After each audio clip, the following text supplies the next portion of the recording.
এখন বাংলাদেশ পরিবর্তন করার সময় এসেছে। আমাদের সম্মানিত ভারপ্রাপ্ত চেয়ারম্যান জনাব তারেক রহমানের নেতৃত্বে আমরা শেখ হাসিনার তৈরি করে যাওয়া সেই ফ্যাসিস্ট শাসন ব্যবস্থা আমরা চিরতরে বিলুপ্ত করব। আমরা আমাদের নেতা জনাব তারেক রহমানের নেতৃত্বে এই দেশে তরুণদেরকে নেতৃত্বে নিয়ে আসব এবং তরুণদের মাধ্যমে এই দেশের ভবিষ্যৎ পরিবর্তন করব। আমরা বিভিন্ন উন্নত দেশে দেখি তরুণরা নেতৃত্বে আসছে এবং দেশের পরিচালনার জন্য রাজনীতিতে যুক্ত হয়ে দেশকে এফেক্টিভভাবে সহযোগিতা করছে। এই কাজটি আমাদের বাংলাদেশেও এখন শুরু হয়ে গিয়েছে জনাব তারেক রহমানের নেতৃত্বে।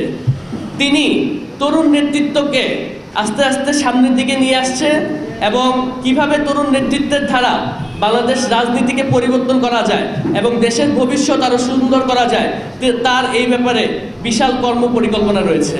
আমি যখন তার সাথে প্রথম দেখা করেছি, তার যেই পরিকল্পনা আমি শুনেছি, তার বৃহৎ পরিকল্পনার মধ্যে একটি ছোট্ট অংশ আমাকে তিনি বলেছেন এবং সেই অংশ শুনে আমি যেটা দেখেছি, তিনি যদি তার লক্ষ্যে অটুট থাকতে পারে, তিনি যদি সেই পরিকল্পনা অনুযায়ী এখানে এসে সবার সহযোগিতায় কাজ করতে পারে, তাহলে আমরা শহীদদের এবং আহতদের যে স্বপ্নের বাংলাদেশ আমরা স্বপ্ন দেখি, সেই স্বপ্নের বাংলাদেশ জনাব তারেক রহমানের নেতৃত্বে আমরা তৈরি করতে পারব।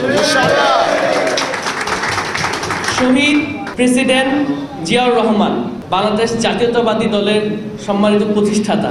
তিনি আমাদেরকে যে আদর্শে এই দলটি গঠন করেছে, বিএনপির প্রত্যেকটা নেতাকর্মী সেই আদর্শকে মনে প্রাণে ধারণ করে এবং বিএনপির প্রত্যেকটি নেতাকর্মী জীবন যাওয়ার আগ পর্যন্ত সেই আদর্শকে বুকে ধারণ করে বাংলাদেশকে নিয়ে কাজ করে যাবে এবং নতুন বাংলাদেশ গড়ার ক্ষেত্রে